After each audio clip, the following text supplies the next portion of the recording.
This is the X-Zone Broadcast Network, broadcasting worldwide on broadcast affiliates and satellite program providers, including CNN Broadcast Network, Sirius Satellite Network, Star Media, Good News Radio Network, Angel Broadcast Network, Wiki Broadcast Network, and WPBN TV. For more information on the X-Zone Broadcast Network, visit us at www.xzbn.net.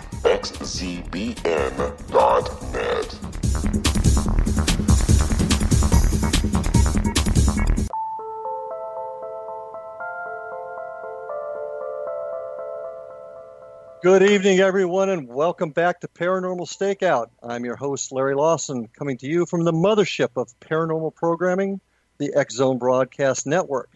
Check us out on www.xzbn.net for the entire program schedule, everything on this tremendous network. And here I am tonight, folks, down in the Southern Command Post of the X-Zone Broadcast Network in Vero Beach in Fellsmere, Florida. And I got to tell you, we finally got a break in our weather down here. We've been under a tremendous drought, but we're finally getting rain. I'm so excited about it, I just had to share with you. But more importantly is our show tonight. I've been looking forward to bringing it to you. Excited is almost a better word. You know, there's a lot of spots in this country that are kind of dear to those of us in the paranormal investigation and research field. There's New Orleans, Savannah, and of course down here in Florida we've got St. Augustine. But there's one spot that really holds a special place in all of us, all of our hearts in the paranormal world. And the historians in us, the American in us, it's Gettysburg, Pennsylvania, and what happened there in July of 1863. And tonight, folks, we have the reigning expert on the paranormal activities that occur up there at the Gettysburg battlefield site, Mr. Mark Nesbitt. Mark was a National Park Service ranger and historian for 5 years at Gettysburg before starting his own research and writing company.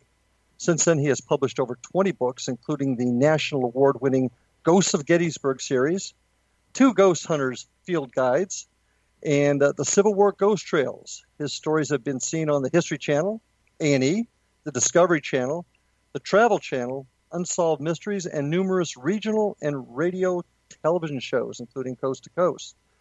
In 1994, he created the commercially successful Ghosts of Gettysburg Candlelight Walking Tours. It's a great pleasure to have you with us tonight, Mark, to talk to us about Gettysburg. Thanks for being on the show. Thank you for having me, Larry. National Park Service ranger, historian. Tell us your background. How did you end up there, and how did this all begin for you? Okay, well, I actually was it was because I got tired of working construction for my dad in the summer times, and we had been to Gettysburg numerous times as tourists, and I finally decided, I said, I'm just going to give it a shot and apply for a park ranger position there, which I did, and it was a year of a turnover of a lot of park rangers leaving, so I got actually, it was a summer seasonal job, summer before my senior year in college, and then that, I just continued after that and worked it into a 180-day appointment, which is basically full-time, and did that for 5 years. Now, the fun part about that job is it's summertime, when you're talking to the thousands and thousands of tourists or visitors that come to Gettysburg. And so I had an opportunity to not only learn a lot about the battle, but also to share it with people. Wintertime, not so much. Law enforcement is not exactly real exciting in Gettysburg. It's kind of quiet, but you're raising lower flags a lot and open and close the cemetery, and then they closed the cemetery, so we weren't even doing that anymore. But the summertime was the ideal. It was the ideal job, and I was like the bachelor on the staff. So they would put some of the park rangers live in the houses. Those real pretty park historic houses out on the battlefield that you see, the stone houses and that. And so I got a chance to live in some of those, 4 of them as a matter of fact. And it was great because they did move me around because I was the bachelor, and it was great because I would be in one of the houses and something strange would happen. For example, in the cemetery lodge, which is the big building right in the National Cemetery, I heard a baby crying one afternoon, and there were no babies in the house or outside or anywhere. Casually mentioned that in the coffee room a day or two later, and a couple of the people that were there said, "Wait, you have to stop right there and talk to such and such who lived there before you." And I said, "Well, okay." So I talked to that person, and sure enough, they had heard the same thing, and no children were there. And this was a couple of years before, and it seemed like something like this happened in every single one of the houses that I lived in. So I started collecting these stories, my first-person stories, and started asking more questions and talking to older rangers, and gradually collected enough stories for a whole book. And that book came out in 1991. Within 2 weeks after collecting these stories for 8 or 10 years to get enough for a book, within 2 weeks after its initial publication, I started getting letters, phone calls, faxes. This, of course, is before email and stuff like that. Sure. People who had been to Gettysburg had experiences and said, basically, my neighbors are wrong. I'm not nuts. Here's what happened to me at Gettysburg. And so it eventually got to the point where I had enough information for 7 volumes right now, and I'm working on an 8th. Oh, wow. That's impressive. In just a minute or so, we got to go to our first break. But when we get back, I want you to take a couple minutes to give us your opinion on why you feel that Gettysburg is so haunted. It's a pretty obvious question, but I'd like to talk with you about that. So when we come back after this next break, folks, stay with us. You're going to enjoy hearing more about Gettysburg. See you in just a minute.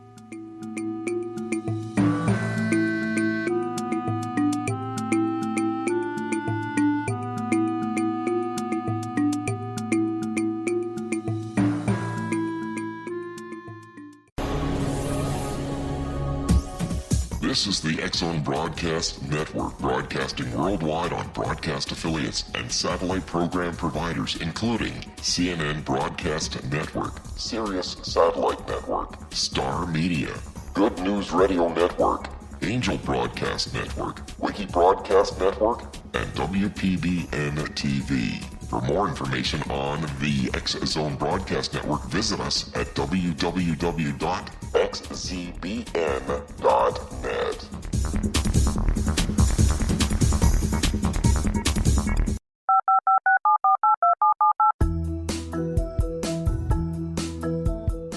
Did you know that when you're on the road with limited data or Wi-Fi, you can still listen to the X-Zone Radio Show with Rob McConnell, The Science of Magic with Gwilda Wiyaka, X-1, Dimension X, Space Patrol, and every minute of the X-Zone Broadcast Network by calling 213-401-0080, courtesy of Audio Now. No smartphone, app, or internet needed. It saves your data plan, and it's free if you have unlimited minutes. Call 213-401-0080 to listen on any phone, anytime, anywhere. Remember, 213-401-0080 for the best of the paranormal, parapsychology, and sci-fi radio programming anywhere, 24/7, 365.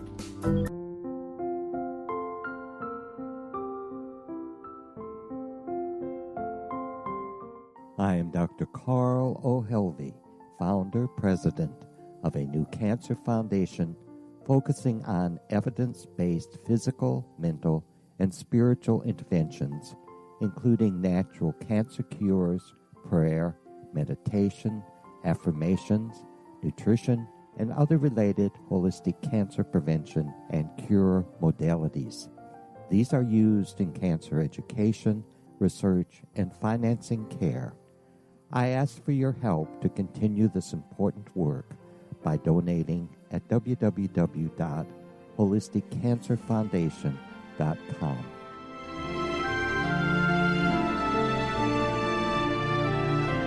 Hello, I'm Pete Marsh. With my daughter Justina, we will be presenting the new radio show, Too Good to Be True. If something seems too good to be true, it usually is. But with the help of Justina's amazing gifts, we're going to gain insight into questions that don't yet have complete answers.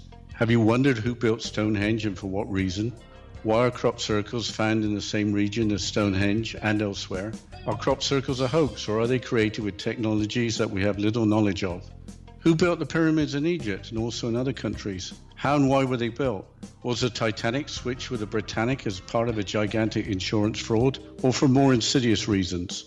What caused the Tunguska event when trees were flattened over an 800 square mile area in Siberia?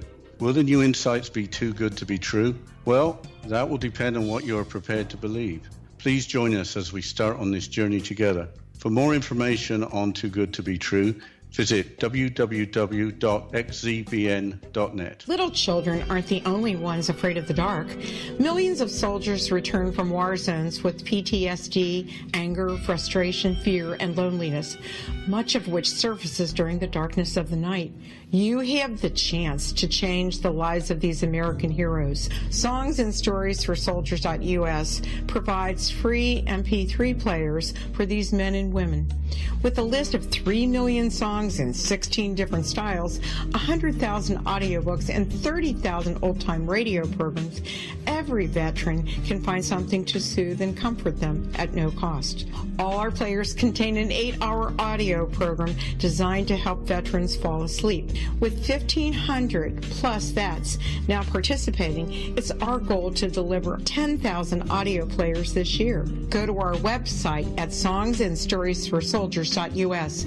Help us help a veteran make it through the night.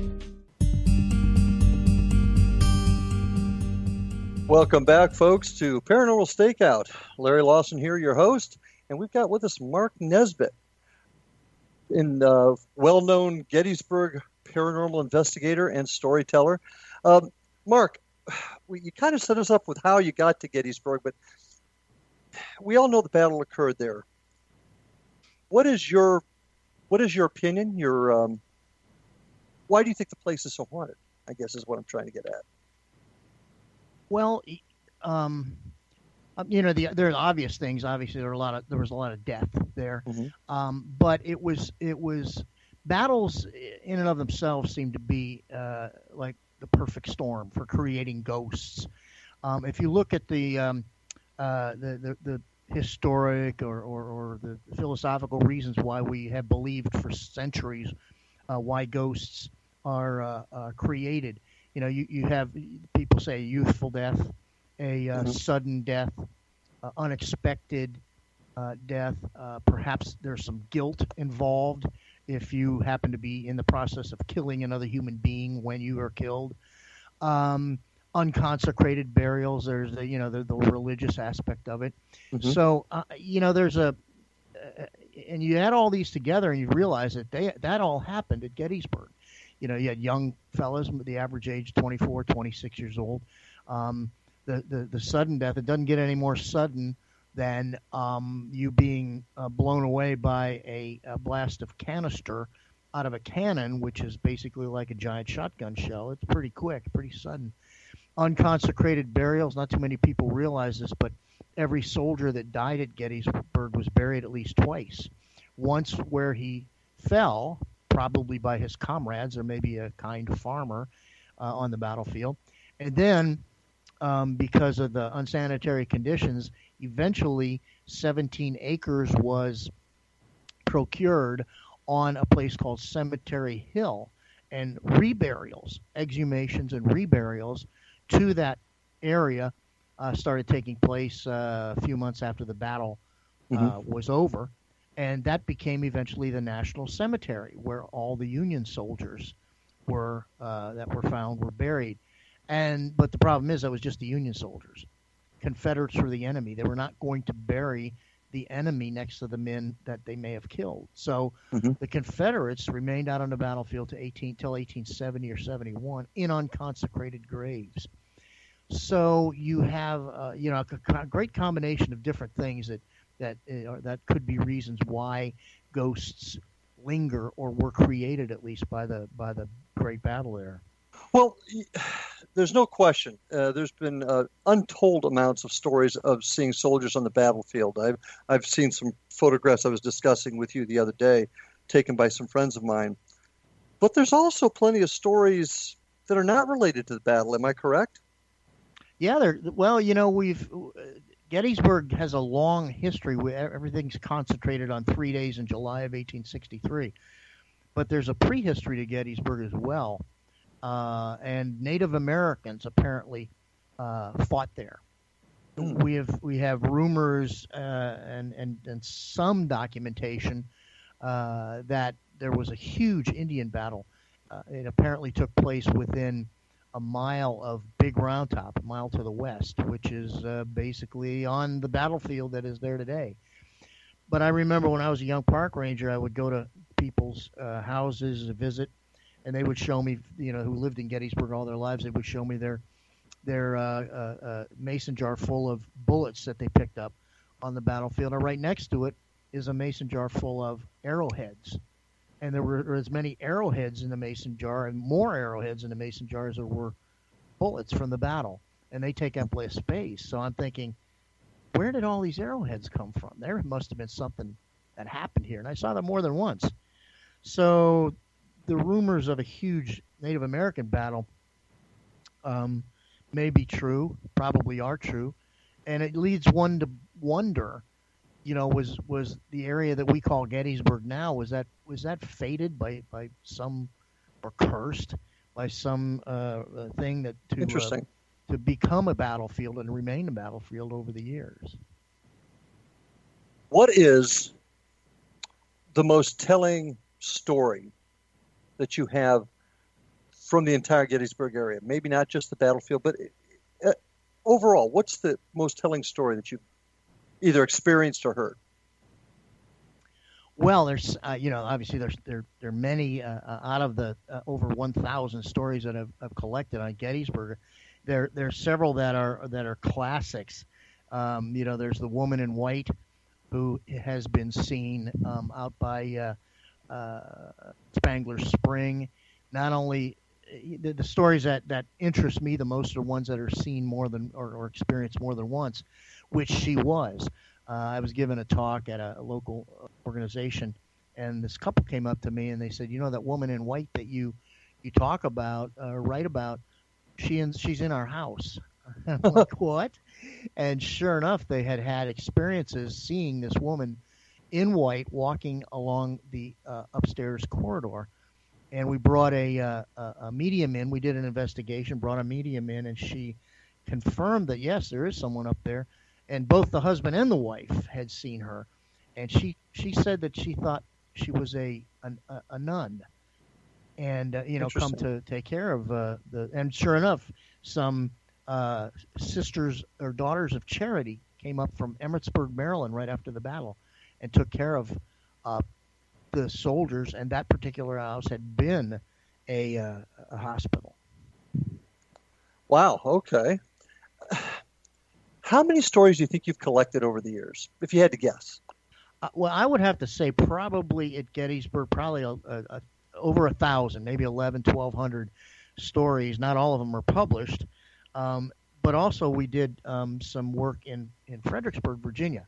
I created ghost tours there, and that's another 250 stories that I collected. So I'm probably, and then I did the Civil War ghost trails, and there are half a dozen or more stories for almost every battlefield that was in the American Civil War that the war created. So I don't know, maybe 12, 13, 1,400.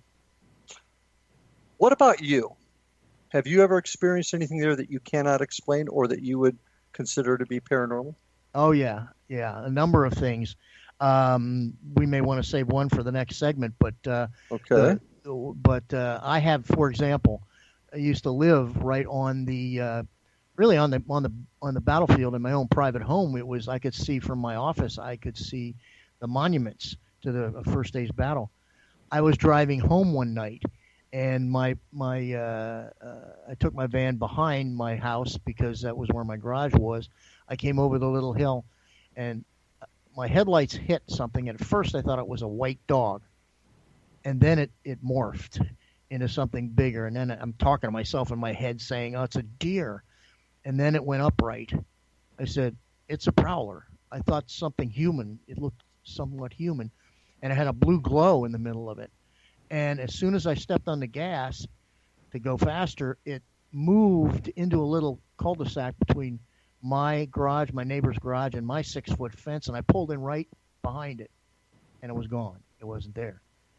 Mm-hmm. So whatever I saw, I didn't see legs, but it morphed into something upright that looked human and moved very quickly. That was just one of probably 3 or 4 visuals that I've had. Okay, well, I'm gonna hold you to the next segment, hearing your number 1 story on that. Okay.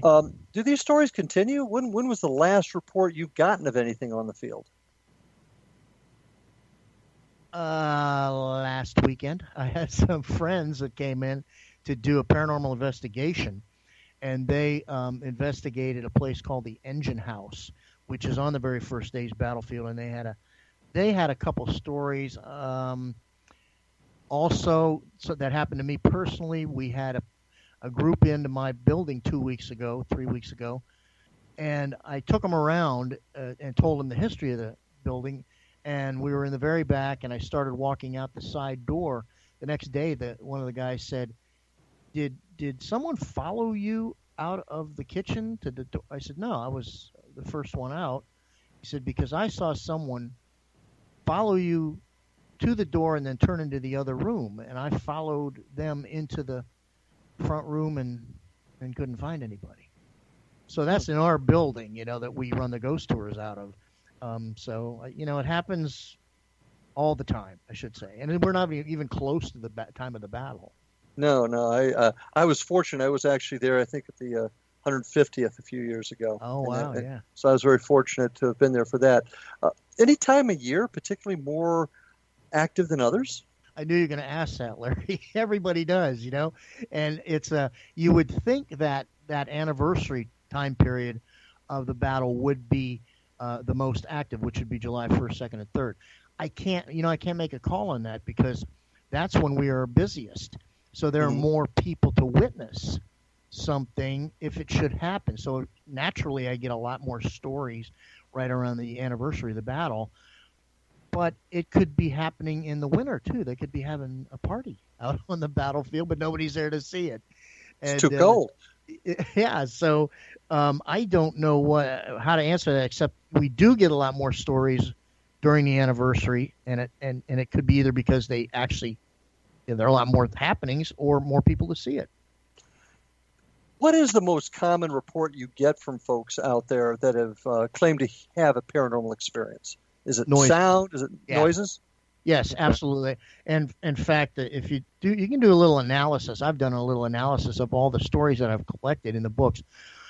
Only about 10% are visuals, and another 60 or 61% are auditory. The most common type of thing that you would hear on the battlefield or in some of the houses would be footsteps. It seems to be. I have scores of stories of people walking along and they hear footsteps behind them, or, believe it or not, horses' hooves. I actually believe that one. Yep. Yeah, and they'll stop, they'll turn around, nobody's there. But that's the most common. But people have heard drums. I heard drums out on the battlefield. People have heard large groups of men cheering and shouting in the woods, and there aren't any buses, there aren't any people there. Cannons going off, and rifle fire. They'll hear volleys of rifle fire, which I heard not at Gettysburg, but at another place, Spotsylvania. How often do people come out there, not for the historical aspect of it, but they come out there just to see a ghost? And do people expect to see a ghost when they come out there? What's your experience with that? Yeah, they come out expecting to see a ghost. They come out actually to do paranormal investigations, either on a high level or just a low level, like just taking pictures. Others come out with equipment, and obviously you can't guarantee anything. It's kind of up to the ghosts. Yeah, I call it's like fishing. Sometimes they're biting and sometimes they're not.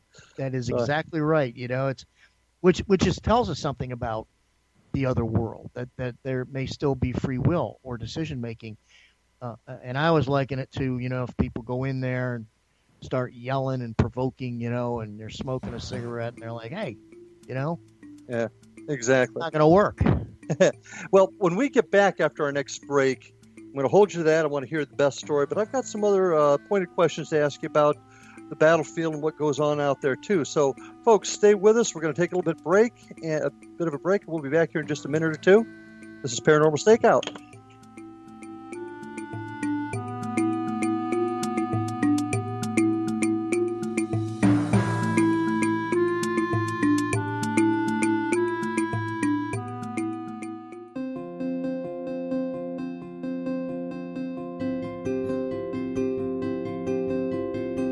Dreams are our personal gateways into infinite wisdom. Don't miss shamanic counselor and indigenously trained dream decoder Sandra Corcoran's inspiring book, Shamanic Awakening Between the Dark and the Daylight.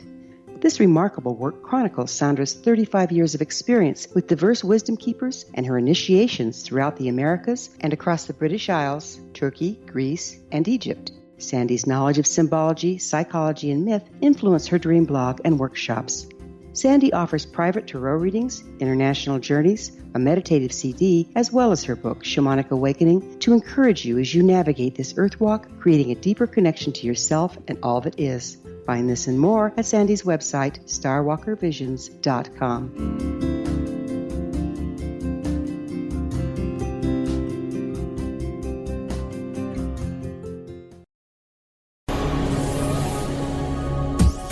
This is the X-Zone Broadcast Network, broadcasting worldwide on broadcast affiliates and satellite program providers, including CNN Broadcast Network, Sirius Satellite Network, Star Media, Good News Radio Network, Angel Broadcast Network, Wiki Broadcast Network, and WPBN TV. For more information on the X-Zone Broadcast Network, visit us at www.xzbn.net.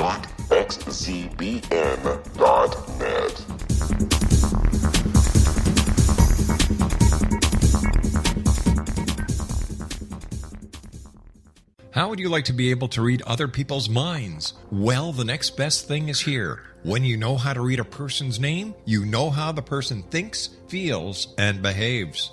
Each letter in our name holds a key to unlock our true essence. Our name contains both our gifts and challenges in this lifetime. Mnemology science discovers personality secrets hidden in the placement of the letters of our names, including the first and last impression people remember about us. Sharon shows us how to interpret the arrangement of letters as outlined in her book, Know the Name, Know the Person. Sharon Lynn Wyeth created mnemology science after 18 years of research and testing her theories, and has supported thousands of people around the world in understanding themselves and others better. You'll enjoy Sharon's unique teachings as she shares her system to learn the gifts behind your given birth name. Even if you don't like your birth name, there are jewels in this book. If you're thinking of changing your name, ready to name your child, or wanting to get along better with others, this is the book for you. If you'd like to improve your relationships and change your life for the better, get the book today, Know the Name, Know the Person, or visit www.knowthename.com. That's www.knowthename.com.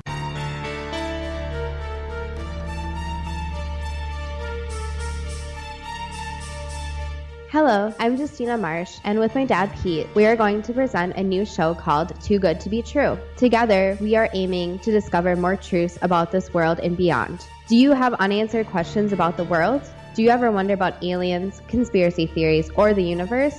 There are many shows discussing subjects such as pyramids or UFOs, but we want to relay this information based on our own research, including from spiritual means. Hopefully, listeners will be helped with their own beliefs and will appreciate the psychic insights that add to the previous research and information. We both look forward to sharing this insight and beginning this journey with our listeners. Visit xzbn.net for more information about when to listen.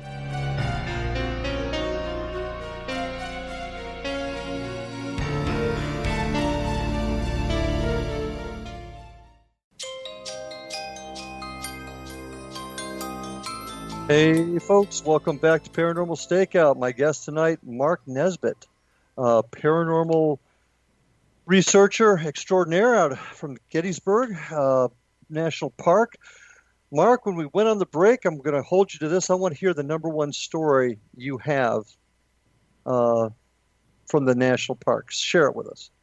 Okay, well, this is a personal story. I have other stories that are very that's exciting. What I want your personal story. Yeah, this is the one that happened to me. It is a ghost story, but I didn't see a ghost in this particular instance.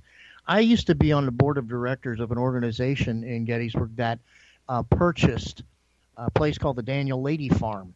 The Daniel Lady Farm is on the Confederate side of the battlefield, the extreme left flank of the southern lines, and it was a hospital. It was a staging area for an attack on Culp's Hill and Cemetery Hill. There was a lot of battle activity in the area and a lot of encampment there. And as I said, it became a hospital, both the house and the barn.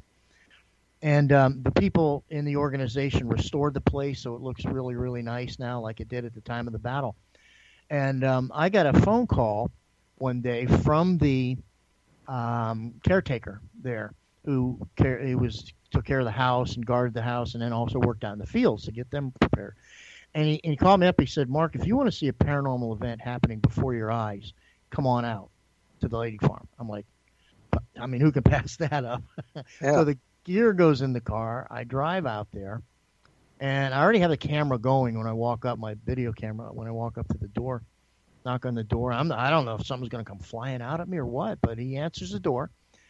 I said, "What's up?" He said, "Well, come on in." And I'll the background basically is that this place was cleaned to the hilt because we were giving a tour earlier today, which we did. We had some Confederate soldier, reenactors in here and gave them a tour. And then later on, when we walked into this one room, which happened to be the room for the operating room, here's what we saw. And he opens the door, and I got to have the camera going. And we walk in, and all of a sudden I look down at the floor, and there are probably 4 to 5 to 6 foot long streams of a rust-colored liquid. There's like a little serum a clear serum that's separating from it, and droplets of this rust-colored liquid that looked like they're already crystallizing a little bit. And I'm like videotaping this. I'm like, what the heck? And I look up at the ceiling. I thought maybe, a pipe broke or something, and the ceiling is whitewashed. It's beautiful. And I said, "Did any pipes break downstairs in the basement?" He goes, "Nope, this just appeared." I'm like, I don't know. And I'm taking pictures, and I videoed, and I got a yardstick, and I put it down and took some still photographs. And I said, "Do you have a tissue?" And he said, "Yeah." So I got the tissue, and I actually dipped it in this liquid. Ooh. And I looked at him, and I said, I don't know what to say. I said, my work here is done. I've documented this. He says, "Well, I don't know what to do." He says, "I got to get out in the fields right now, and I don't know what I'm going to do." So he leaves, and I leave. About 2 hours later, I get another phone call from him, and he just said 2 words: "It's gone." He said, "What?" He said, it disappeared while I was out in the field." Okay, I'm back. So I went back once again with the video playing, and I walked into the room, and sure enough, where all this liquid is dry. And I have a video of him squatting down. He said, "It was right here, wasn't it?" And he's rubbing his hand on the floor, and he turns his hand over. He says, "What the heck?" He's got a thin layer of dust on his fingertips. It's dry as a bone. Mm-hmm. And I'm like, "Well, how could this?" He says, "I don't know what happened here." And I thought, what about the samples? Exactly. So my wife Carol ran out to the car, and she brought them in. She said, "They're intact. They're here." Okay, all right. Well, let's see what we can do with these. There was the organization is pretty well connected. A lot of lawyers and police and everything, and so we sent it to one of the more prestigious forensics labs, one of the samples. And 3 weeks later, the report came back. The liquid was blood, and the species was human. Now, did you get a written report on that? They have a written report, yeah. And I'm like, fascinating. How could this be? You know, and it was because, you know, it's a little sketchy because there was a lot of blood there. Mm-hmm. And it was a local crime lab that actually analyzed the blood sample? It was a Pennsylvania State crime lab. Interesting. Analyzed it. Yeah. So, you know, and I'm just, I don't know. It's one of those mysteries that that I have no answer for. Now that's fascinating. Well, I wouldn't mind taking a look at that report. But that's the cop in me coming out. Now, what did you do? What did you do with the samples? Have you put them in a spot where they are safely kept? One apparently was kept by the lab, or maybe destroyed while they were working on it. But I had 2 samples, and I still have the sample. Oh, very good, very good. Keep that safe, nice. Yeah, it's locked up. Okay, it's locked up with the video that I took and everything. So, have you personally had anything that you would consider to be a psychic experience involving all of this? Larry, I am not. Let me put it this way: I'm not sensitive like a psychic, but I have had some experiences that I would have to call kind of intuitive. Mm-hmm.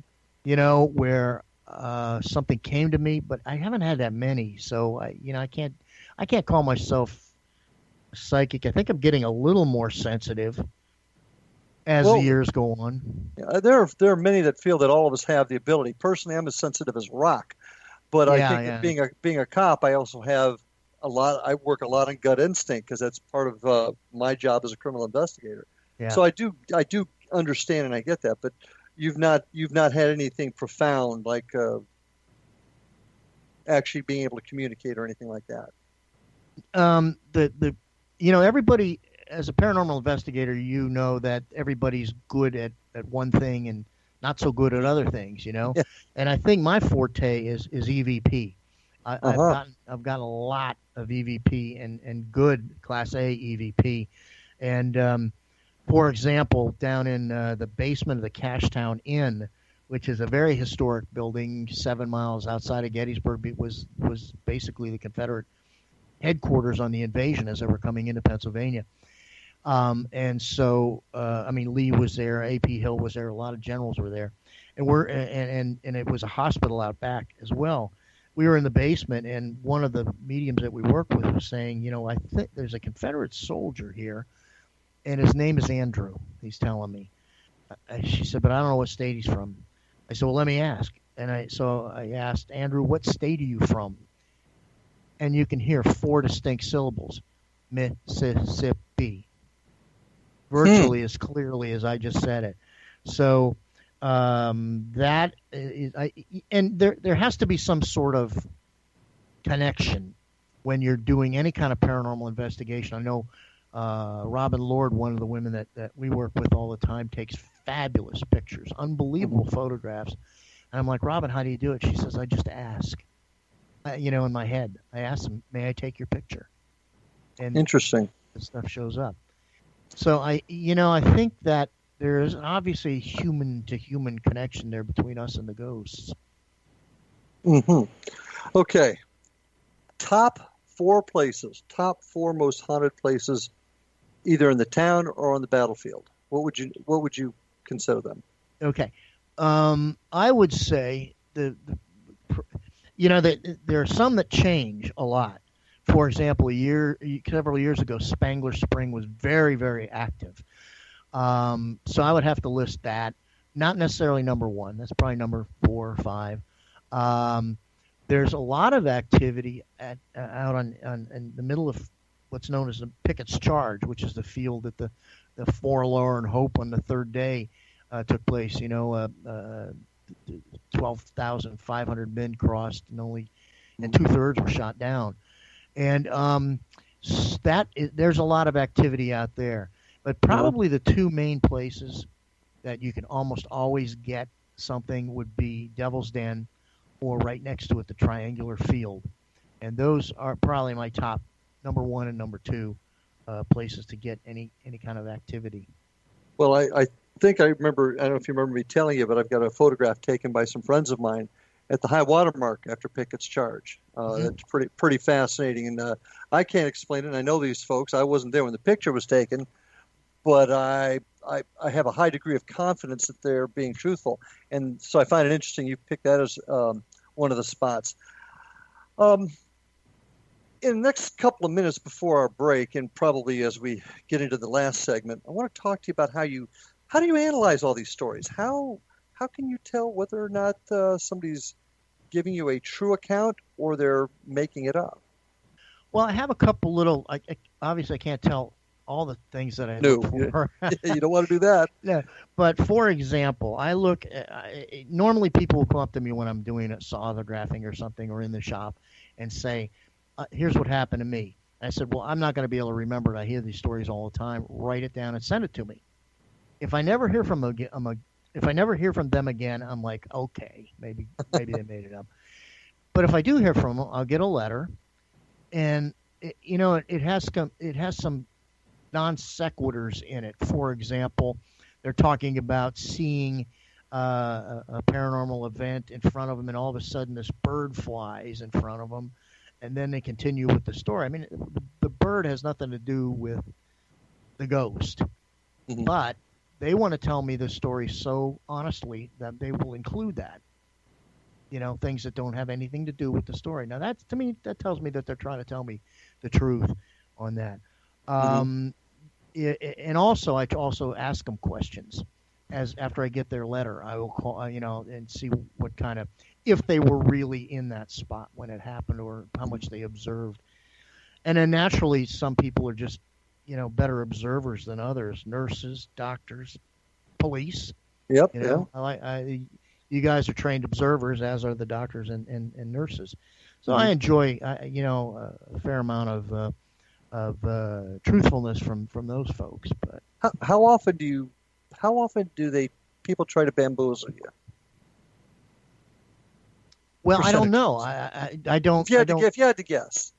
I would say that concerning the types of letters that people that don't send me their letters, recently I have gotten more people who have told me a story and then I've never heard from them again. So I think probably maybe 5 to 10% of That's the people.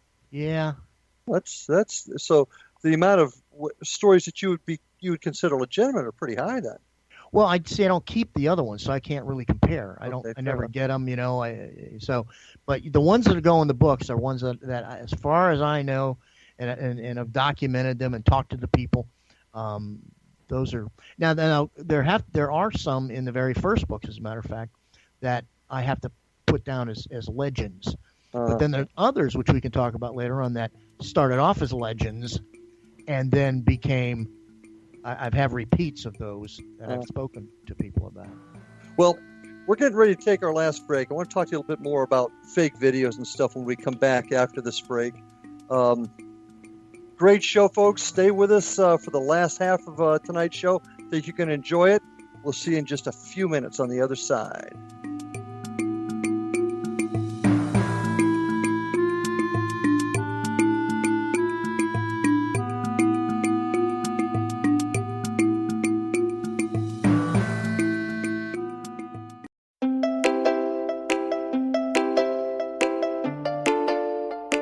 Are you curious? Do you want to learn more about how the world works and have fun at the same time?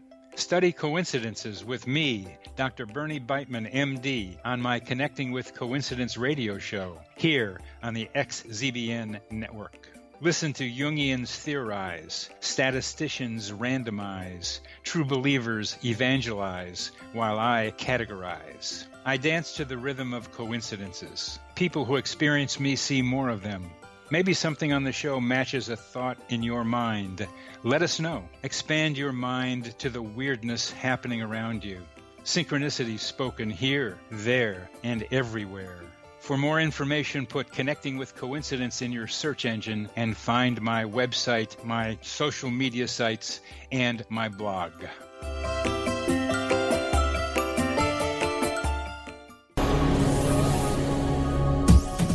This is the X-Zone Broadcast Network, broadcasting worldwide on broadcast affiliates and satellite program providers, including CNN Broadcast Network, Sirius Satellite Network, Star Media, Good News Radio Network, Angel Broadcast Network, Wiki Broadcast Network, and WPBN TV. For more information on the X-Zone Broadcast Network, visit us at www.xzbn.net.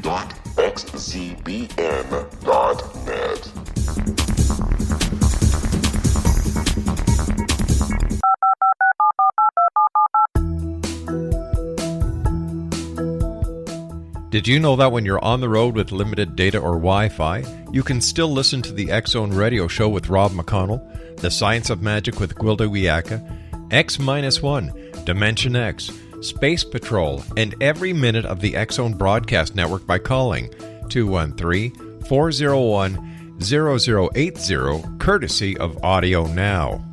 No smartphone, app, or internet needed. It saves your data plan, and it's free if you have unlimited minutes. Call 213-401-0080 to listen on any phone, anytime, anywhere. Remember, 213-401-0080 for the best of the paranormal, parapsychology, and sci-fi radio programming anywhere, 24/7, 365.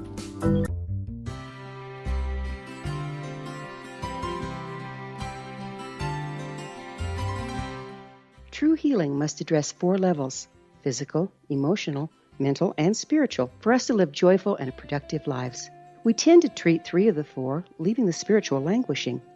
If you're tired of the same dysfunctional patterns cropping up in your life, Soul Balancing is for you. Trixie Phelps, owner and founder of Soul Balancing, is a naturally gifted energy healer trained in numerous esoteric forms, including shamanism. Trixie has created a powerful modality that safely and effectively clears your energetic field.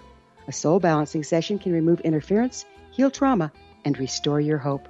Contact Trixie for a life-changing long-distance session today, www.soulbalancing.world.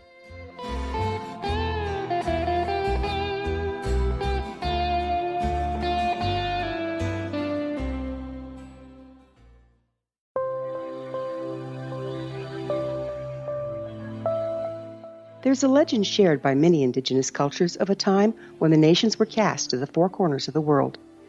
Each nation was given a body of sacred knowledge that held a different portion of the truth to preserve. True reality could not be known until all the nations reunited, combining the information. If a single one was missing, the world could not be reborn and darkness would prevail. The Science of Magic Radio is dedicated to reuniting the sacred knowledge. With the understanding, none of us has all the answers, but together we can open new perceptions and possibilities. Through our combined vision, the world can be reborn into a place where darkness no longer prevails. Join me, Gwilda Wiyaka, and the Science of Magic daily on the X-Zone Broadcast Network, xzbn.net, or visit us at thescienceofmagic.net.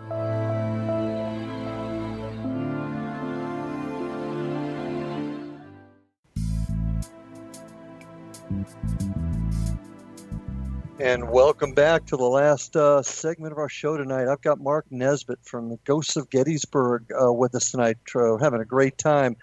Want to remind you of his website, ghostsofgettysburg.com.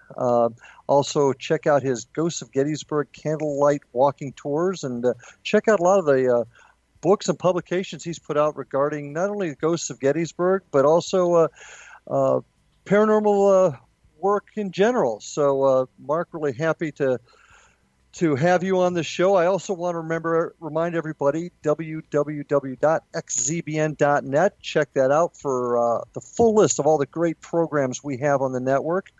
And of course, check me out also, Paranormal StakeOut, at www.paranormalstakeout.com.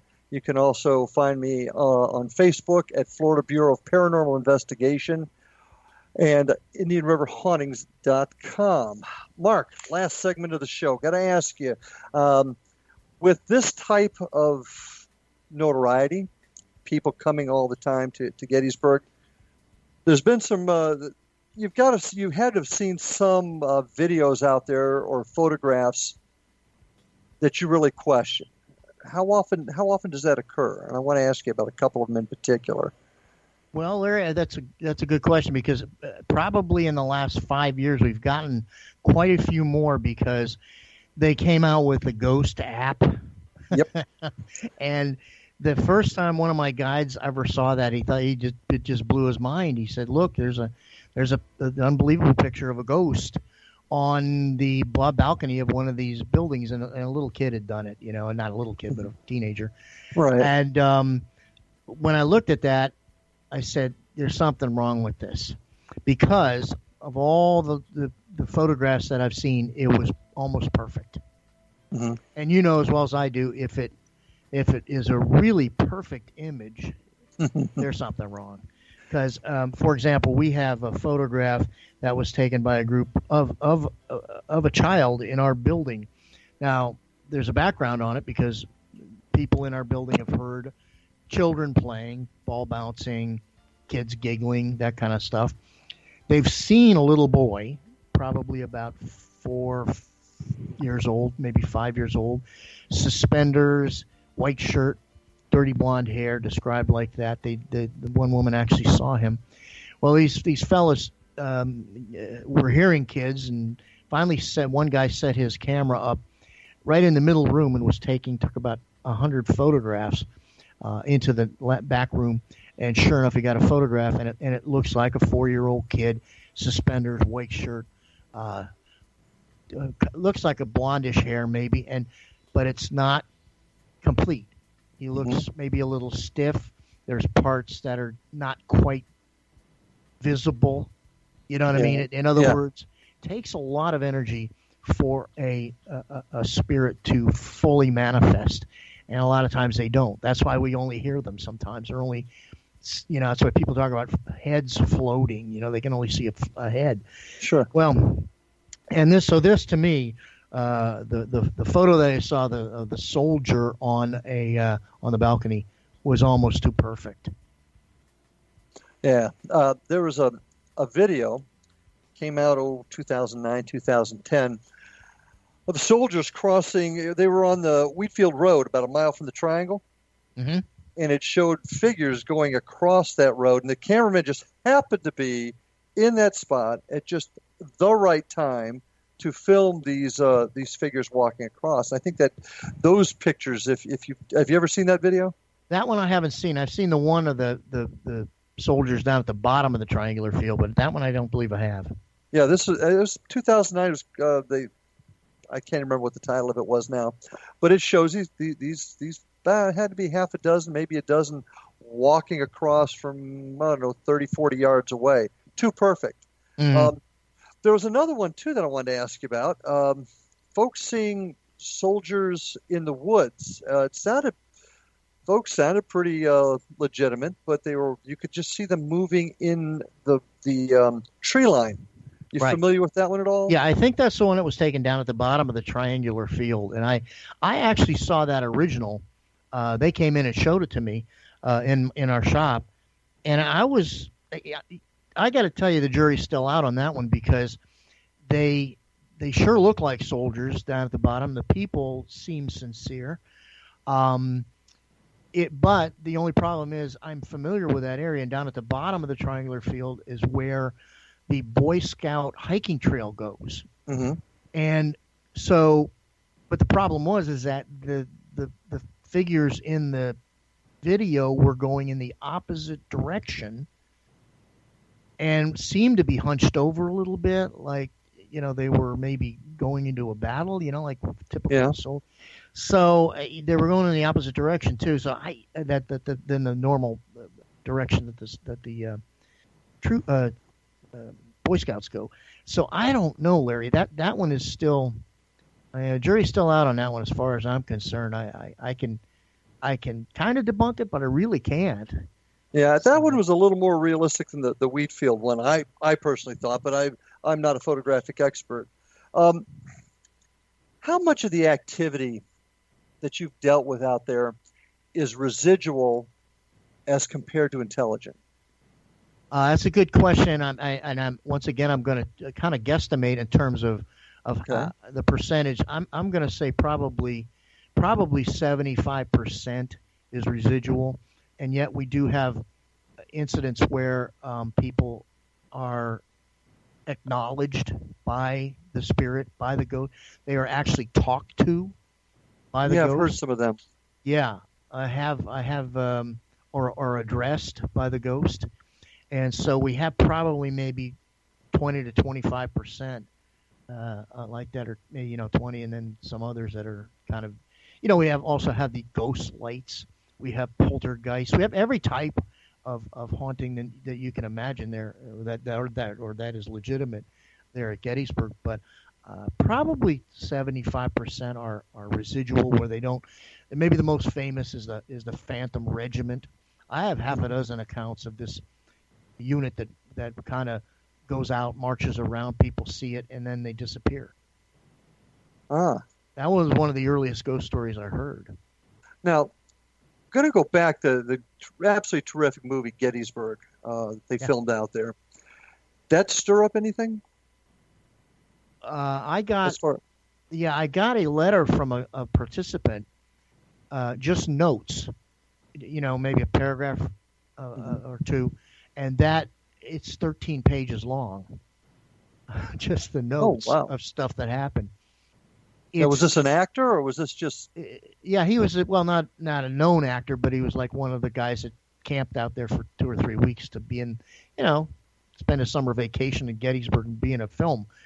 And he was from California, and he collected all these stories from all these other guys, and it sort of makes sense, that they would be in camp at night, and all of a sudden, for example, a horseman rode into camp, and they're seeing this horseman come, and he rode out, and as he gets just out of camp, he disappears. It kind of makes sense if, say, you're a spirit, and you are in your uniform, and you'd been killed at Gettysburg, but you're not really aware of that, and you start to smell coffee, and you smell bacon cooking, and you see campfires and other people dressed like you. My goodness, certainly you're going to walk towards them. Almost an automatic trigger object. Yeah. How much of this happens at night as compared during the day? Well, everybody wants to go out at night because they think that the ghosts have this rule book that they're only allowed to go out at night.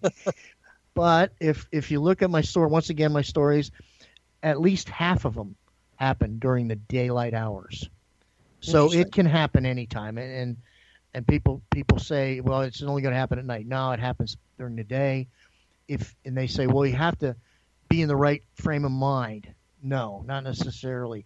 People write to me and say, I've never had an experience in my life. I don't believe in ghosts, or at least I didn't until I came to Gettysburg, and this is what happened to me. Well, and I think from what I've seen, most of the folks that have interacted with a ghost or an intelligent haunt, if you will, most of that's been during the day too. From what I've read, people see folks that they think are reenactors that are out there. Yeah. And the one that sticks to my mind, where the woman actually talked to the ghost, or the ghost said something to. There are two of them, as a matter of fact. Now that I'm thinking about it, yeah, that was in the day. Both of them were in the daylight. Where did they occur at? Down at Devil's Den. Oh, okay. Down at Devil's Den. Now, anything ever happen up at Little Round Top? I'm a particular fan, for lack of a better word, Joshua Chamberlain and the 20th Maine. Anything ever happen up there? I've had reports of horsemen being seen on Little Round Top. A woman saw an officer on his horse at Little Round Top. Another famous, now this goes back into the legend, one of the older park rangers told me the story about people having seen a horseman coming down the west slope of Little Round Top, and his horse is going very slow and picking his way, mainly because the rider can't give him any directions because he's missing his head. Ooh, that would make it tough. The famous headless horseman of Little Round Top, who the guy apparently was either the head did not manifest, if you look at it, or it was shot off. Well, I hate to say this, Mark, we're just about at the end of our time here tonight, but I cannot tell you how much I appreciate you being here and sharing some of this with us. I hope we can get together again because I've got dozens of more questions I want to ask. Let's do it, Larry. Yeah, absolutely. I would. Yeah, we will. We're going to set that up. And folks, I'd encourage all of you, if you get a chance during this summer or when you got vacation, go to Gettysburg, not just for the paranormal aspect, but just the history aspect of it. It's a wonderful spot. So it's been a pleasure, Mark. Thanks for being here, folks. Thank you for joining us. We'll be looking forward to seeing you next week for another great show. We'll see you all on the other side. This is Paranormal Stakeout.